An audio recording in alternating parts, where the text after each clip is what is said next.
Ahí estamos. Iniciamos con la lección 2 de la carta a los hebreos o sobre la carta a los hebreos.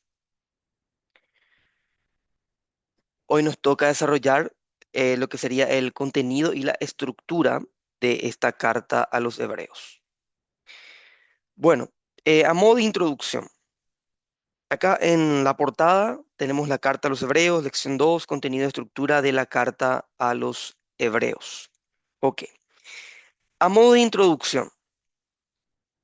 Quisiera decir acá, acorde a nuestro material, que a menudo deseamos convencer a las personas de que compartan nuestras convicciones, opiniones o creencias. Y ciertamente existen diversas estrategias para lograr persuadir a otras personas, pero una de las más efectivas es enfocarse en las creencias que ya tenemos en común. A esas creencias que ya tenemos en común lo podemos denominar un terreno común que compartimos con las demás personas que no comparten con nuestras mismas creencias o convicciones. Entonces, es a partir de ese terreno común que podemos intentar persuadir a esas personas sobre otros temas. Este fue, en gran medida, el enfoque del autor de esta carta a los hebreos, quien se dirigió a una iglesia que estaba considerando volver a las enseñanzas de la comunidad judía local o volver al judaísmo con el fin de encontrar seguridad ante la persecución, porque acuérdense que ese es el contexto de esta carta, que ellos estaban siendo perseguidos y que estaban siendo tentados de volver a las enseñanzas del judaísmo con el fin de encontrar una cierta seguridad ante la persecución. Y así, para convencerlos de que se mantuvieran fieles a Cristo, el autor de esta carta a los hebreos fundamentó su argumento en las creencias compartidas entre él y su audiencia. Fundamentó, o sea que él se apoyó en el terreno común que ellos compartían, que era el Antiguo Testamento. Y ese fundamento, esa fundamentación del autor de esta carta a los hebreos en el Antiguo Testamento se hace muy evidente al leer esta carta. Se nota que tiene un dominio excelente y profundo del Antiguo Testamento y usa este terreno común que tiene con su audiencia con el fin de persuadirlos, de instarlos a perseverar en medio de la persecución. Así que en esta segunda lección de nuestra serie sobre la carta a los hebreos, vamos a enfocarnos en su contenido y estructura. Y en primer lugar, veremos el contenido recurrente que aparece en cada división principal del libro. Y en segundo lugar, em, vamos a explorar la estructura retórica de Hebreos, cómo el autor tejió estos elementos recurrentes en presentaciones persuasivas, ¿verdad? Bueno, el primer punto es el contenido recurrente. Acá hay tres temas principales que nuestro material presenta, titulados de tal manera: Últimos días en Jesús, apoyo del Antiguo Testamento y exhortaciones a perseverar o a la perseverancia. En nuestra lección anterior, nosotros habíamos resumido el propósito general de la carta a los Hebreos. Habíamos dicho que el autor de Hebreos escribió con el fin de exhortar a su audiencia a rechazar las enseñanzas judías locales y a permanecer fieles a Jesús. Mientras que en este punto de nuestra lección de hoy, lección número 2, queremos ver cómo el autor logra su propósito al usar elementos similares una y otra vez. Entonces, una mirada más cercana al contenido recurrente de Hebreos, evidentemente, revela que el autor cumplió su propósito general mediante la repetición de tres elementos principales. Y estos elementos principales, en primer lugar, es el llamamiento de atención del autor a su audiencia sobre el hecho de que la historia había llegado a sus últimos días en Jesús, que en Jesús encuentran su cumplimiento. En segundo lugar, el autor presenta el apoyo o su apoyo de todo lo que él está argumentando en los escritos del Antiguo Testamento para fundamentar su creencia. Y en tercer lugar, él le ofrece o le ofreció a su audiencia una serie de exhortaciones a perseverar en la fe cristiana, en la fe fundamentada en Jesucristo. Así que vamos a comenzar con la creencia del autor de que los últimos días ya habían llegado en Jesús, ¿sí? Y una vez yo había explicado, no, no tengo la memoria fresca ahora, no sé si fue acá o fue en alguna predicación que había dado, pero yo había explicado que los últimos días ya iniciaron en el siglo primero.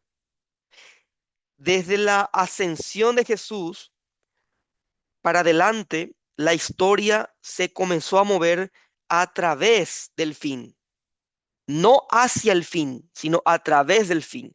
Es por eso que ya en el contenido neotestamentario o en los escritos del Nuevo Testamento, nosotros encontramos esta expresión de los últimos días.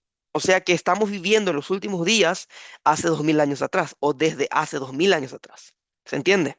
La historia a partir de la ascensión de Cristo se mueve a través del fin, no hacia el fin. Eso es importante entender. Entonces, la comprensión de los últimos días en el contexto de Hebreos abarca más que solamente los eventos que están asociados con el regreso de Cristo. No se reduce solamente a los eventos asociados a la segunda venida. Así que se introduce el término escatología y sabemos que la escatología se refiere al estudio de los últimos tiempos.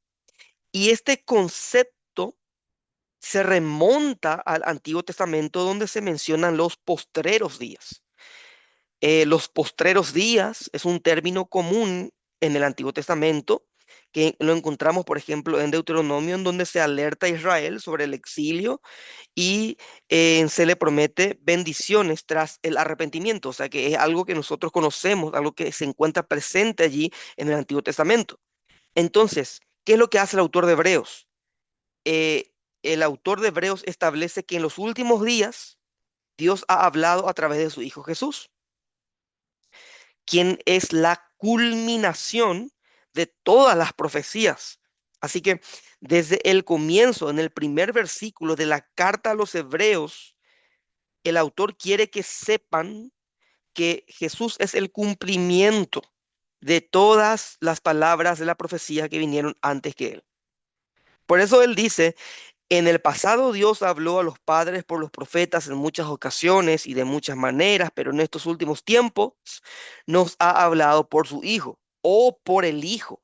¿Eso qué significa? Significa que Jesús es el cumplimiento de todo lo que vino antes que Él. En Cristo las profecías tienen su cumplimiento. Así que Él es la venida del día del Señor, Cristo es la entrada del reino, Él es la última palabra que Dios quiere decir en la historia de la humanidad. Eso se encuentra en Cristo, eso se concentra en Cristo. Esto implica que Jesús no solo representa la llegada del reino, sino que también Él es la última revelación de Dios a la humanidad. Por eso, claramente en el capítulo 1, ya al comienzo de esta carta a los hebreos, Él dice que Dios, habiendo hablado de muchas maneras en otros tiempos a los padres por medio de los profetas, hoy nos ha hablado por medio del Hijo, dice el texto. Así que Él es el Logos, Él es la palabra, la revelación final de Dios el Padre. Y nuestro material también acá en este punto menciona la historia de Israel, hace mención de la historia de Israel, destacando la rebelión del pueblo israelita que lo llevó al exilio y cómo tras el regreso no hubo un arrepentimiento masivo y eso resultó en un prolongado sufrimiento bajo diversos imperios. Y nosotros sabemos la historia de Israel, que vivieron exilio tras exilio. Entonces, los judíos de la época entre el Antiguo y el Nuevo Testamento sostenían una esperanza en la transición entre esta era de pecado y la era por venir, enmarcada por bendiciones. y tenían una esperanza futura en un Mesías, por esa causa, por esa razón. Y en este contexto, el autor de Hebreos evidentemente resalta que Jesús inauguró los últimos días en tres etapas. Su primera venida, el desarrollo de su reino en la historia de la iglesia y su regreso en gloria. Entonces, el autor de Hebreos quiere que estos judíos se enfoquen en eso. Así como en el Antiguo Testamento nosotros teníamos la esperanza de esa transición de esta era actual enmarcada por el pecado a la era posterior o a la era venidera enmarcada por las bendiciones. Bueno, Cristo inaugura esta era venidera. En Él se encuentran las bendiciones de Dios. Él es la esperanza, Él es el Mesías. Por eso es que el autor está llevándola el enfoque de su audiencia a Cristo y quiere presentar a Cristo como el centro, la esencia de todo el Antiguo Testamento.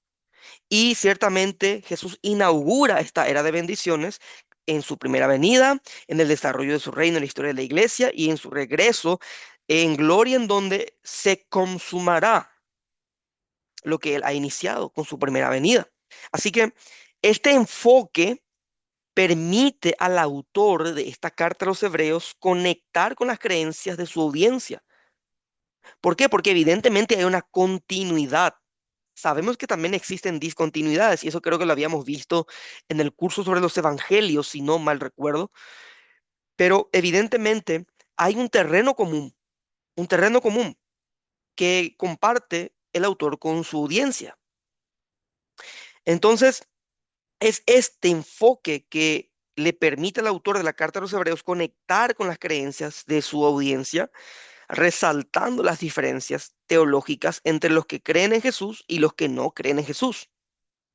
Eso, eso es muy evidente. Así que la escatología es un tema recurrente en esta Carta a los Hebreos. Si ustedes aún no leyeron el contenido de la lección 2, luego de esta lección se van a adentrar, supongo, a la lectura y se van a dar cuenta de manera más detallada que la escatología es un tema recurrente en esta carta a los hebreos, donde se menciona en varias ocasiones el mundo venidero, los poderes del siglo venidero, los bienes venideros. Eso está evidenciando la importancia de la escatología en este caso. Y a medida que se aborda la escatología, también se reconoce el apoyo del Antiguo Testamento que respalda las afirmaciones teológicas que el autor está haciendo o está desarrollando acá en esta carta, estableciendo así un puente entre las antiguas promesas y su cumplimiento encontradas en Jesucristo. Y acá es en donde entramos en el siguiente punto que aparece acá en nuestro PowerPoint, el apoyo del autor de la carta de los Hebreos en el Antiguo Testamento. Bueno, cuando decimos que hay un apoyo del autor en el Antiguo Testamento, estamos diciendo que el autor establece interacciones con las escrituras del Antiguo Testamento para cumplir con su propósito, el cual era desafiar las enseñanzas de la comunidad judía local, recurriendo a este documento que su audiencia evidentemente consideraba un documento sagrado, el Antiguo Testamento. Y según la mayoría de los cálculos, el libro de Hebreos se refiere, o más bien hace mención del Antiguo Testamento, casi 100 veces. Imagínense, la carta a los Hebreos hace mención del Antiguo Testamento casi 100 veces. O sea que ese es el terreno común sobre el cual el autor de Hebreos se apoya, el Antiguo Testamento. Entonces, tenemos el trasfondo histórico en donde el autor evoca hechos y detalles del Antiguo Testamento para enriquecer su mensaje. Por ejemplo, cuando él menciona a Melquisedec en el capítulo 7, versículo 2, dice el texto, a ver, Abraham le entregó el diezmo de todos los despojos cuyo nombre significa primeramente rey de justicia y luego también rey de Salem o de Salem, esto es rey de paz. Bueno, acá el autor menciona a Melquisedec y está destacando su significado como rey de justicia y rey de paz. Eso es rey de Salem, rey de paz. Eso fortalece básicamente su comprensión de Jesús o su comparación con Jesús, ¿sí? Está comparando a Melquisedec con Jesús para destacar la superioridad de Jesús y eso está fortaleciendo esta comparación que está estableciendo el autor de la carta a los Hebreos. También nosotros tenemos acá la perspectiva, las perspectivas teológicas del autor que reafirman creencias teológicas del Antiguo Testamento que siguen siendo relevantes. Por ejemplo, en Hebreos capítulo 1, versículo 5, voy a buscar el texto, capítulo 1, versículo 5 dice lo siguiente, porque ¿a cuál de los ángeles dijo Dios jamás, hijo mío eres tú? Yo te he engendrado hoy y otra vez, yo seré padre para él y él será hijo para mí. Y el versículo 6 dice, y de nuevo, cuando trae al primogénito al mundo, dice, y adórenle todos los ángeles de Dios. Y el versículo 7 dice, y de los ángeles dice, al que el que hace a sus ángeles espíritus y a sus ministros llama de fuego. Bueno, acá en el versículo 5 y 7 se refuerza la idea de que los reyes de la dinastía de David son llamados hijos de Dios y que los ángeles son ministros. En Hebreos capítulo 2, versículos 6 al 8 se establece que la humanidad, no los ángeles, sino que la humanidad va a gobernar con Cristo. También tenemos las promesas permanentes que fueron hechas a Abraham. Y se hace alusión a eso en Hebreos capítulo 6, versículos 13 al 14. Y dice, pues cuando Dios hizo la promesa a Abraham, no pudiendo jurar por uno mayor, juró por sí mismo, diciendo, ciertamente te bendeciré y ciertamente te multiplicaré. Bueno, estas promesas que fueron hechas a Abraham muestra que éstas se extienden a los tiempos del Nuevo Testamento, indicando que la fidelidad de Dios continúa, trasciende. Hay un hilo unificador del Antiguo al Nuevo Testamento. Son promesas permanentes. Y también se menciona a Dios como un fuego consumidor en Hebreos 12:29, indicando que su carácter no ha cambiado, que Dios sigue siendo el mismo. O sea, se dan cuenta cómo el autor de Hebreos se está apoyando a un terreno común, se está apoyando sobre un terreno común para poder persuadir a su audiencia. Él no está predicándoles de un Dios nuevo, de un Dios innovador, de un Dios creado por la mente popular de la época, etcétera, etcétera. No, él está predicando al mismo Dios revelado en el Antiguo Testamento.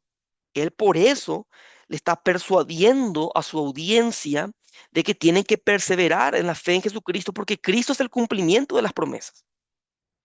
Por eso se menciona también el carácter de Dios, que Él es fuego consumidor, indicando que su carácter no ha cambiado y está resaltando las categorías teológicas y los conceptos del Antiguo Testamento, que son esenciales para comprender quién es Jesucristo. Por ejemplo, el papel del sumo sacerdote, los sacrificios y el significado del lugar santísimo son em, comunes en el desarrollo del escrito de este autor de la carta a los Hebreos, porque hay una conexión evidente con el Antiguo Testamento. Entonces, el autor de Hebreos presenta a Jesús como superior al Antiguo Testamento, pero nunca menosprecia ni ignora la relevancia que tiene el Antiguo Testamento. El Antiguo Testamento es tratado con respeto. El Antiguo Testamento se considera esencial para entender la revelación de Dios en Cristo. Así que la conexión existente entre ambos testamentos subraya la continuidad de la fe y el cumplimiento de las promesas divinas a través de la historia, ¿sí? ¿Se entiende esto? Hay una conexión acá entre ambos testamentos y eso subraya la continuidad de la fe y el cumplimiento de las promesas divinas a través de la historia, evidentemente centradas o concentradas en Jesucristo. Y también tenemos las obligaciones morales, en donde el autor de Hebreos también destaca las importancias de las obligaciones morales permanentes que Dios ya había establecido para su pueblo en el Antiguo Testamento. O sea que tenemos la misma ética. tenemos los mismos principios morales. Estas normas morales son presentadas como estándares que deben ser seguidos por los creyentes ya en la época del Nuevo Testamento. O sea que no hay una dicotomía, no hay una brecha, no hay una separación. Y acá quiero hacer una alusión a textos así de manera rápida. Por ejemplo, Hebreos capítulo 3 versículos 7 al 15. Allí en ese texto se menciona el Salmo 95 7 al 11, que advierte a Israel sobre la importancia de no rebelarse contra Dios. ¿Sí? O sea que se está mencionando, se está citando para nuevamente evidenciar que el autor se está apoyando sobre un terreno común. Además, en Hebreos, en capítulo 12, versículo 13, el autor está citando Proverbios. Proverbios capítulo 4, versículo 26, exhortando a su audiencia a seguir el camino de la rectitud. ¿Sí? O sea, estamos hablando siempre dentro del tema de las obligaciones morales. Y finalmente, en Hebreos capítulo 13, versículo 6, se alude al Salmo 118, versículos 6 al 7, animando a los creyentes a confiar en Dios. O sea que todo el tiempo lo que el autor está diciendo lo respalda con textos del Antiguo Testamento para mostrar esa coherencia, para mostrar esa unidad de la fe, para mostrar que Cristo realmente es el cumplimiento de todo lo que se dice en el Antiguo Testamento. Entonces, estas referencias subrayan que las obligaciones morales del Antiguo Testamento son relevantes, que las obligaciones morales del Antiguo Testamento siguen vigentes para los seguidores de Jesucristo, reforzando de tal manera la idea de que la ética divina no cambia a lo largo del tiempo. Por eso matar estuvo mal hace 3000 años atrás y lo seguirá estando mal de acá a 2000 años para adelante, porque lo que está mal está mal, lo que es pecado es pecado. La ética divina no cambia a lo largo de la historia. De eso se trata. No hay diferenciación al respecto. Hay un terreno común y el autor se apoya sobre ese terreno común para persuadir a su audiencia. También tenemos las predicciones escatológicas. Predicciones escatológicas. Bueno, hay que añadir a todo lo que venimos diciendo hasta ahora, hay que añadir que el autor utiliza una serie de predicciones escatológicas del Antiguo Testamento para demostrar que las bendiciones y juicios finales de Dios se cumplen en Jesucristo. Acá, evidentemente, ya como mencioné hace rato, y lo cual es muy evidente acá en la carta, se refiere a los últimos días. Ya hice mención de eso, hice una breve explicación sobre los últimos días. Y em, los últimos días se refiere a tiempos en los que se espera la victoria de Dios sobre sus enemigos y la extensión de su reino. A eso se refiere. Por ejemplo, en Hebreos capítulo 1, versículo 6, dice, y de nuevo cuando trae el primogénito al mundo, dice, y adórenle todos los ángeles de Dios. ¿Acá qué se cita? Se está citando el Salmo 102, 25 al 27. Una cita directa del Salmo 102, 25 al 27, que predice la transformación del pacto de la creación. Y en Hebreos capítulo 1, versículo 13, también aparece el Salmo 110, uno que exalta al Mesías por encima de los ángeles. O sea, se está diciendo Jesús es superior a los ángeles, ¿sí? Se está mostrando que ciertamente hay un cumplimiento. Además, en Hebreos capítulo 5, versículo 6, y Hebreos capítulo 7, versículo 17, en esos textos se hace referencia al Salmo 114. Y ese salmo establece el sacerdocio del Mesías como un don de Dios. También se menciona Jeremías 31, 31 al 34. Ustedes conocen ese texto muy famoso que habla sobre el nuevo pacto. Ese texto se menciona más bien en Hebreos 8, 8 al 12. Y ahí se promete un nuevo pacto que supera al pacto hecho con Moisés. Y se recalca esto en Hebreos 10, 16 al 17, cómo este nuevo pacto elimina la necesidad de los sacrificios, porque Cristo vino a sacrificarse una vez y para siempre, un sacrificio excelso y superior a los sacrificios provisorios del Antiguo Testamento, ¿sí? Entonces, eso también se evidencia muy claramente en esta carta. También tenemos los ideales dinásticos, ¿sí? Bueno, en cuanto a los ideales dinásticos, estamos hablando de dinastía, ¿sí? Ideales dinásticos. El autor acá se refiere a estándares de fidelidad establecidos para la dinastía de David en los Salmos. Aunque los descendientes de David no cumplieron estos estándares a cabalidad, Jesús, linaje de David, es presentado como el cumplimiento perfecto de estos ideales. Acuérdense que Jesús es descendiente de David.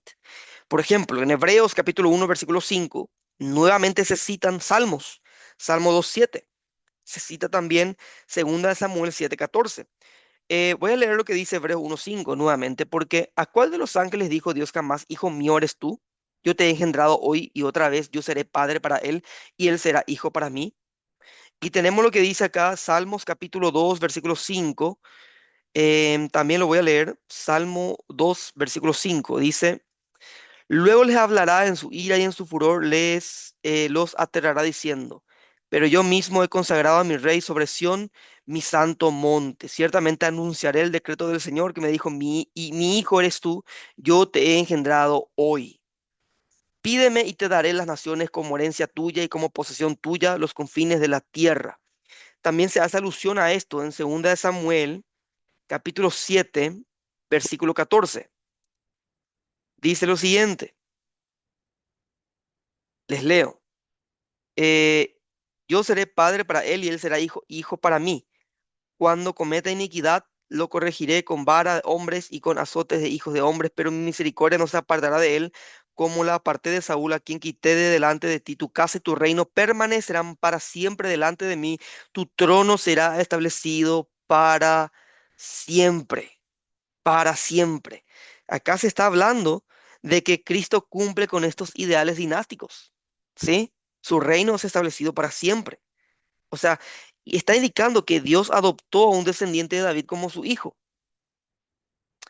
Em, También se refiere a Salmos 45, 6 al 7 en Hebreos 1, 8 al 9, que básicamente destaca la justicia del rey de la dinastía de David. Y también Hebreos 2, 11 al 12, que menciona el Salmos 22, 22, que muestra a Jesús, muestra más bien cómo Jesús comparte su vindicación con los hijos de Abraham. Y tenemos así, una y otra vez, el autor afirmando algo a la luz del Antiguo Testamento. Por eso, sí, a grandes rasgos, se puede ver cómo el autor de Hebreos utiliza el Antiguo Testamento para cimentar su enseñanza sobre los últimos días y los ideales dinásticos, preparando así el camino para abordar las exhortaciones a la perseverancia, que también son esenciales en su mensaje, ¿verdad? Y acá entramos en este tercer punto, exhortaciones a perseverar. Em, el autor de esta carta está motivando una y otra vez a sus oyentes, a su audiencia, a perseverar en la fe, utilizando diversas estrategias.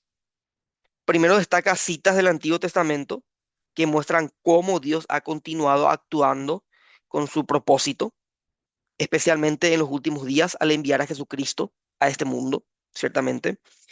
Además, el autor presenta ejemplos de figuras bíblicas que sufrieron persecución y mantuvieron su fe. Eso lo vemos especialmente en el en el capítulo, digo bien, capítulo 11 de esta carta a los Hebreos, donde se ofrece un modelo de perseverancia.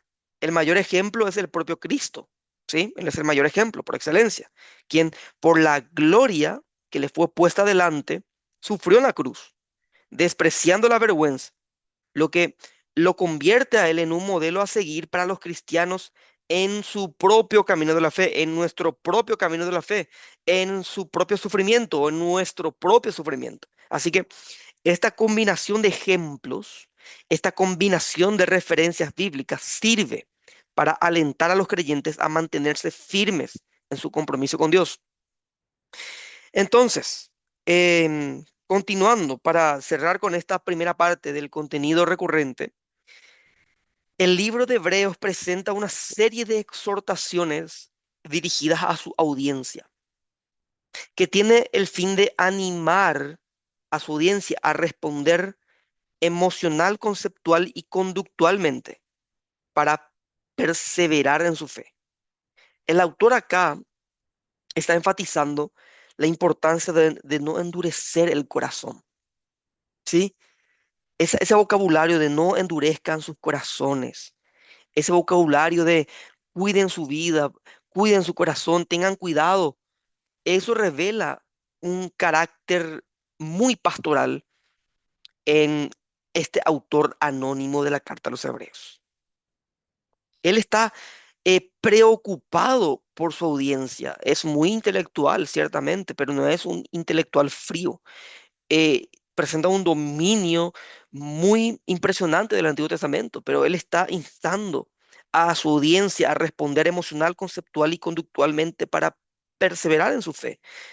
Él está, quiero recalcar esto, él está enfatizando la importancia de no endurecer el corazón, la importancia de acercarse a Dios con confianza, con sinceridad. Está destacando eso. Eso lo vemos en Hebreos 3:8, Hebreos 4:16, Hebreos 10:22. Además, busca que su audiencia profundice en su entendimiento teológico. Él está buscando eso. Él básicamente busca que su audiencia profundice y está instando a considerar a Cristo y a avanzar en el conocimiento de su doctrina. Hebreos 2:1, Hebreos 3:1, se muestra claramente eso. Voy a buscar el texto, Hebreos 2:1 y Hebreos 3:1, a ver qué nos dice. Por lo tanto, debemos prestar mucha mayor atención a lo que hemos oído, no sea que nos desviemos.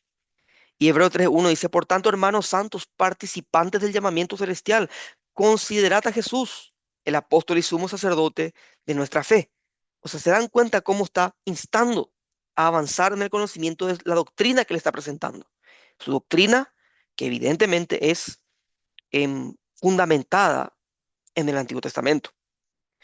Las exhortaciones en este caso también incluyen una variedad de comportamientos, aunque estos son más claros hacia el final del libro, porque evidentemente si se nos exhorta, se nos está llamando la atención para que nuestro comportamiento también sea bíblico, ¿sí? Sea acorde a la voluntad o a la palabra de Dios.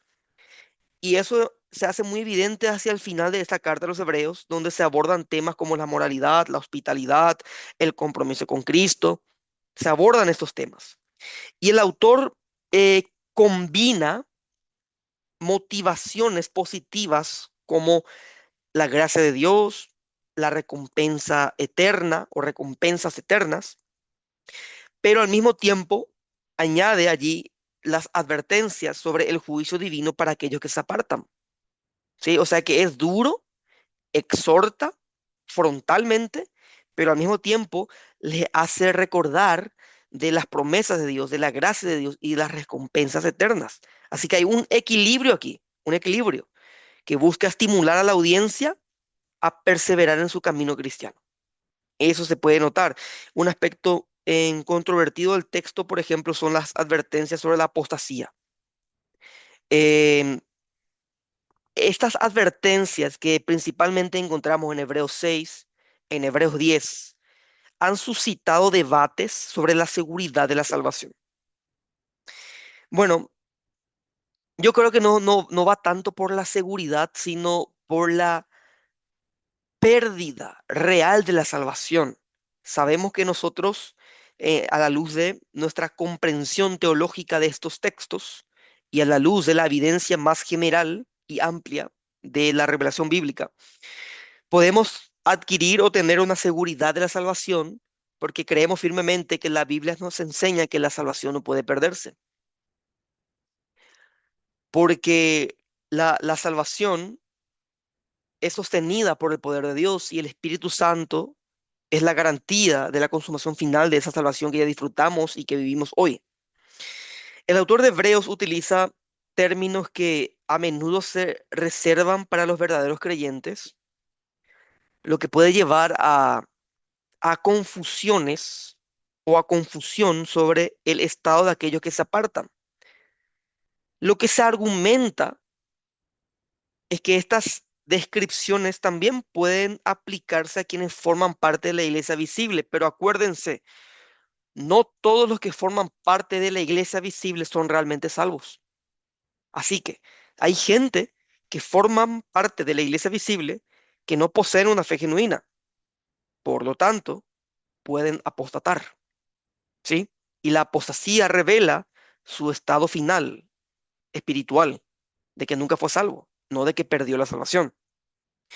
El Nuevo Testamento también en su conjunto sostiene que aquellos que realmente tienen fe salvadora van a perseverar, mientras que quienes abandonan la fe demuestran que nunca fueron parte de la comunidad verdadera. Eso básicamente se expresa así de manera bien sencilla, clara y explícita en Primera de Juan 19, ¿sí? Hay gente que sale de nosotros, pero que al final nunca fueron de nosotros. Así que en resumen, Hebreos combina exhortaciones a la perseverancia en la fe con advertencias sobre las consecuencias de la apostasía, buscando que su audiencia mantenga su enfoque en Cristo, quien es el sumo sacerdote, quien es el sumo sacerdote y el Salvador también, ¿sí? Ahora entrando al segundo tema principal de nuestra lección 2 es la estructura retórica. Y como pueden observar allí en el PowerPoint, tenemos ahí de manera estructurada las revelaciones angelicales, la autoridad de Moisés, el sacerdocio de Melquisedec, el nuevo pacto y la perseverancia práctica. Esa básicamente la estructura o la división del contenido del libro. Y en esa primera sección, capítulo 1 hasta el capítulo 2 versículo 8, allí el autor aborda las revelaciones angelicales para persuadir a su audiencia a permanecer fieles a Cristo. A pesar de la exaltación de los ángeles en la comunidad judía del primer siglo, esta exaltación generaba dudas sobre la superioridad de Jesús, quien era un ser humano. Los ángeles eran seres exaltados en la comunidad judía. Jesús era un ser humano. Los judíos, en su concepción, consideraban a los ángeles superiores a los seres humanos. Pero si Jesús es un ser humano, ¿cómo puede ser superior a los ángeles? Pero lo que el autor quiere demostrar es que vino en forma de carne, pero Él es Dios. Él es Dios. De eso se trata. Por eso Jesús es superior a los ángeles. Así que el autor responde a este desafío en 5 pasos. Presenta a Jesús como fuente suprema de salvación. Aunque Dios se comunicó a través de ángeles en el Antiguo Testamento, Jesús, como el sumo sacerdote real, trae una revelación superior. También presenta la superioridad de Jesús sobre los ángeles. Jesús es el Hijo de Dios, por eso es superior a los ángeles y el cumplimiento de las profecías mesiánicas se centran en él, mientras que los ángeles son solo seres espirituales que sirven a los creyentes. Por eso dice, adórenle todos los ángeles, dice el texto, ¿verdad? Entonces, para resolver esta aparente problemática, el autor está respondiendo a este desafío en 5 partes. Y la tercera parte también es la importancia del mensaje de salvación, en donde se enfatiza la necesidad de prestar atención a la salvación anunciada por Jesús, advirtiendo que ignorar este mensaje tiene graves consecuencias, porque Cristo es el Hijo de Dios, Él es la revelación suprema de Dios. También se presenta a Cristo como gobernante sobre los ángeles, Hebreos 2 5 al 9, gobernante sobre los ángeles. Aunque temporalmente la humanidad está por debajo de los ángeles, temporalmente, en el futuro la humanidad regenerada, salvada, va a reinar junto a Cristo. Y Cristo ya tiene autoridad sobre los ángeles. Eso es muy importante considerar. Y la quinta parte es la conexión de Jesús con Abraham, que se muestra en el capítulo 2 versículo 10 al 18. Jesús, en este caso, al ser descendiente de Abraham, comparte gloria con su pueblo y al hacerse humano, él derrota el poder del diablo, del enemigo, de Satanás, ofreciendo salvación y liberación del miedo a la muerte. Él vence a nuestro último enemigo, que es la muerte. Entonces, estos puntos acá de la sección del capítulo 1 hasta el capítulo 2 versículo 18, subrayan la supremacía de Cristo y su relevancia para los creyentes en medio de la presión por seguir enseñanzas alternativas. En la siguiente sección, donde se habla sobre la autoridad de Moisés, capítulo 3 hasta el capítulo 3 versículo 1 hasta el capítulo 4 versículo 13. Acá el autor aborda la autoridad de Moisés en comparación con la autoridad de Jesús. Aunque ciertamente Moisés es una figura central en Israel, el autor está destacando acá que Jesús es superior a Moisés como sumo sacerdote. Y esta parte tiene em, se divide en tres secciones, más bien, que son tres secciones principales. La primera sección es la honra a Jesús sobre Moisés, que aparece en Hebreo 3 1 al 6, ¿sí? Jesús tiene una honra superior que se encuentra por sobre Moisés. Acá se invita a la audiencia a considerar a Jesús, quien es digno de mayor honor que Moisés. Pues mientras Moisés construyó el tabernáculo, Jesús reina sobre la iglesia, ¿sí? Él es superior. También en la segunda parte de esta sección segunda está la advertencia contra la incredulidad en Hebreos 3 7 al 19. Y acá se recuerda la rebelión de los israelitas en el desierto que les impidió a ellos entrar en la tierra prometida. Así que se advierte que los que siguen a Cristo deben mantener su fe firme para ser partícipes de su gloria. O sea, este es el principio sine qua non. O sea, si no tenemos la fe firme en Cristo, entonces es imposible ser partícipes de su gloria. Y en tercer lugar tenemos la exhortación al reposo de Dios en Hebreos 4 1 al 13. Acá o aquí se anima a la audiencia a esforzarse por entrar en el reposo de Dios, destacando que esto aún está por venir. Se subraya la importancia de la palabra de Dios, que ciertamente revela la verdad y ante la cual todos deben rendir cuentas. Así que en conjunto, acá de esta sección 3 al 4:13, el autor subraya que seguir a Cristo es esencial y que la incredulidad puede llevar a perderse de este reposo prometido. ¿Sí? La tercera sección de esta estructura es el sacerdocio de Melquisedec, capítulo 4, versículo 14, hasta el capítulo 7, versículo 28. Aquí el autor de Hebreos aborda el sacerdocio de Melquisedec para afirmar que Jesús es el verdadero sumo sacerdote, el real, el verdadero. Se, se confrontan aquí enseñanzas judías que esperan a Melquisedec en lugar de reconocer a Jesús como el sacerdote real.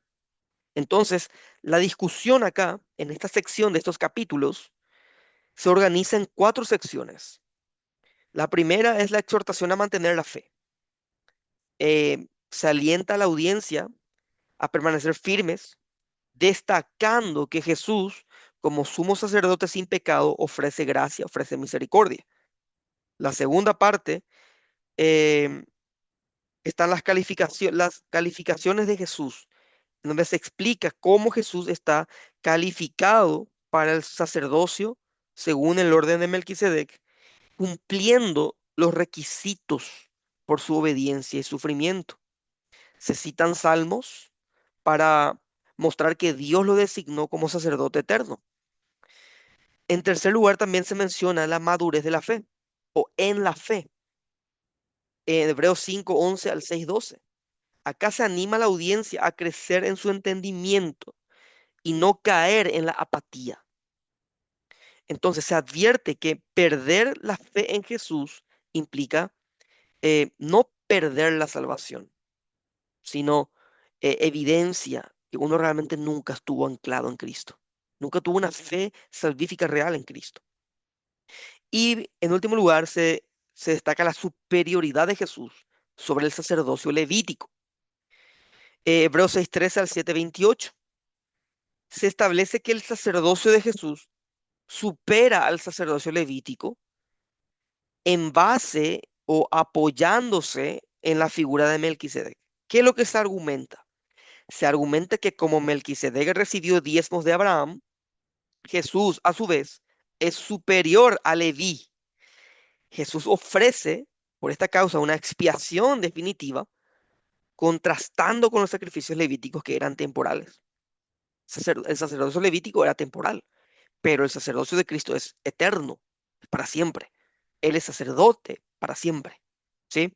Así que el autor concluye que el sacerdocio de Jesús, basado en el modelo de Melquisedec, es eterno y es superior, y está resaltando la singularidad y la importancia de su ministerio.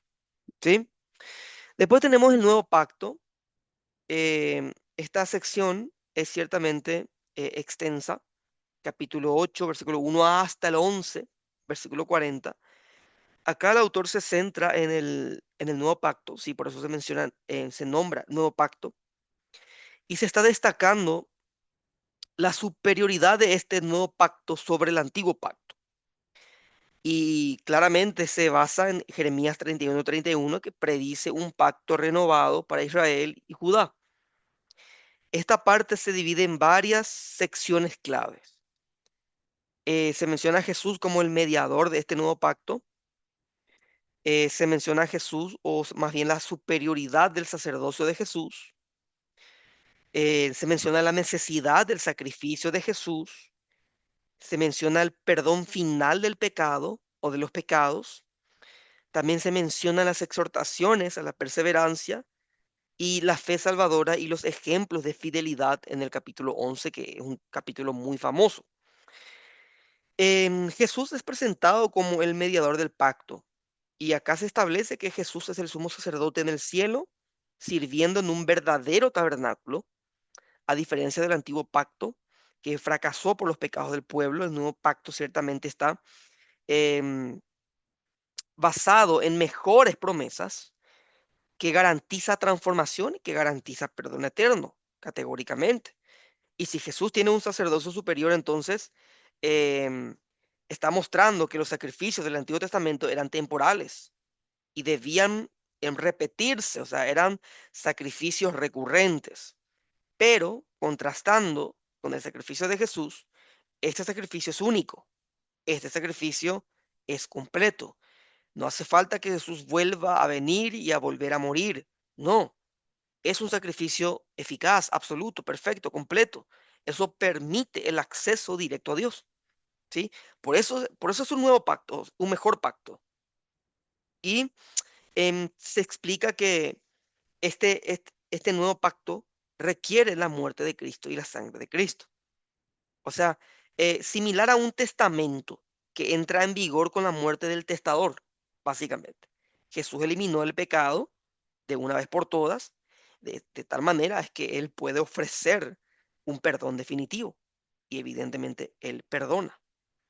Y en la última sección tenemos la perseverancia práctica, que abarcan los capítulos 12 hasta el 13, versículo 25. Y acá, como bien lo dice el nombre, se centra en la perseverancia práctica y contiene em, una serie de exhortaciones para esta audiencia hebrea, y se resumen ciertamente las principales áreas de enfoque, como correr la carrera con paciencia, la resistencia y la disciplina, vivir en paz, vivir en santidad. Aparecen también el agradecimiento por las bendiciones en Cristo, también las instrucciones para la vida diaria.